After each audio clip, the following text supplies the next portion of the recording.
Сөзге тоқтау тектіліктің белгісі. Халқымызда аталы сөзге арсыз да тоқтайды деген қанатты сөз бар. Орынды айтылған сөз асылын аталы сөз деп жоғары бағалаған. Кейде бір ауыз сөзбен ердің құнын кешірген кездер болған.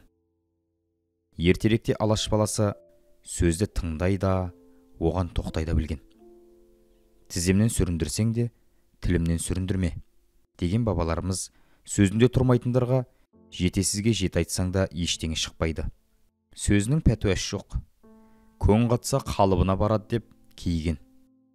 Ондай жандарға бала-шаға атқаратын майда шүйде шаруаның өзінде сеніп тапсырмаған. Ал қаттырақ жеткізетін болсақ, тексіз деп ашуланған. Тектілік адам бойындағы ізгі қасиеттің, көркем мінездің жиынтығы десек, қателесе қоймаспыз. Тектілік ең алдымен өзіңді өмірге әкелген ата-анаңды сыйлау, оларды жаманатқа қалдырмау, туған туысыңа, жақыныңа қарайласып, айналаға мейірімді болу. Қайсте болсын ірілік таныту, жақсының қадірін білу.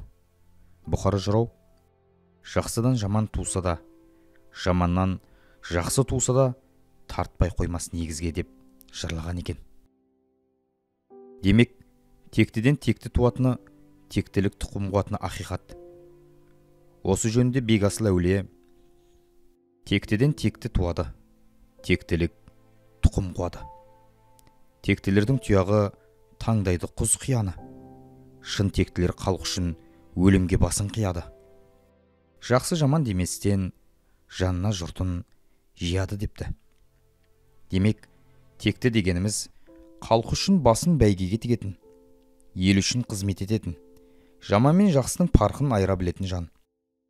Ал мұндай мінез адамға біріншіден ата-анасынан, ата-бабасынан, кейін тәрбиемен келеді.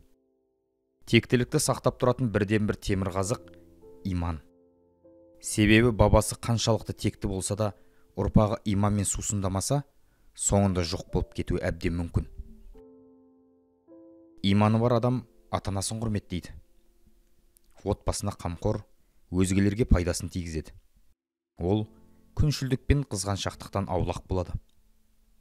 Халқымыздың жиғаным емес, иманым пайда берер.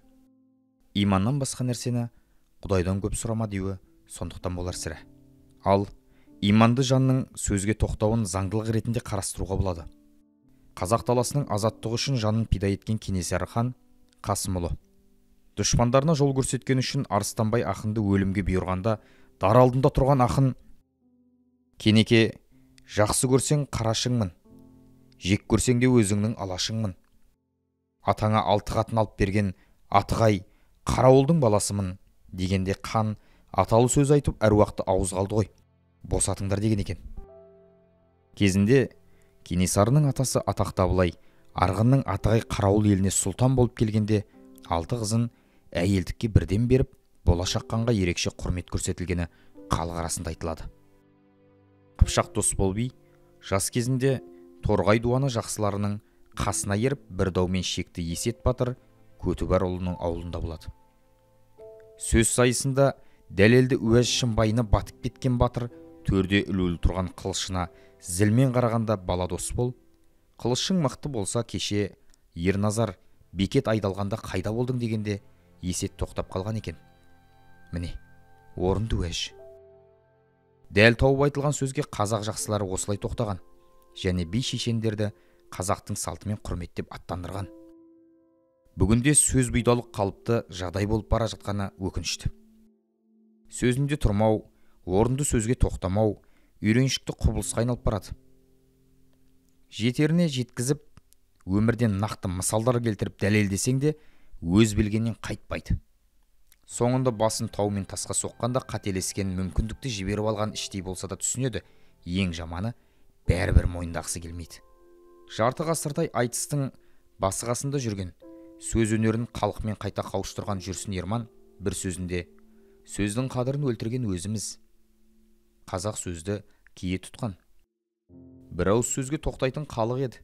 Алысқа бармай-ақ айтыстан мысал келтірейін. Сөзден жеңілген ақын тоқтау керек. Ғұмырымда сөзге тоқтаған бір ғана ақынды көрдім. Қазіргілер жеңілсе де астында жатып үстіндегінің бетін тырнап жатады деген болатын. Ащы болса, бүгінгінің шындығы осы. Бабаларымыз тілді көңілдің тілмашы деген.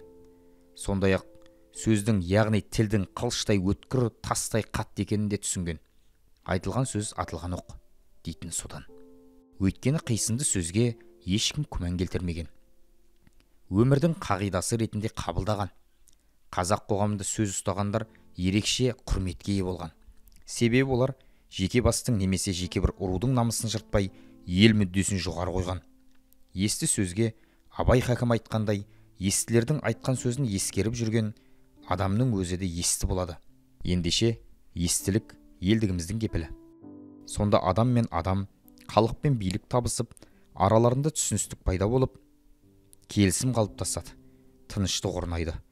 Абайдай алыпқа бата берген қазақтың атақты билерінің бірі Жанқұтты шешеннің аталы сөзімен ойымызды түйіндесек. Бір сөз айтсаң жақсыға, аталы сөзге тоқтайды. Бір сөз айтсаң жаманға, өмірінде ұқпайды. Автор Кеулімжай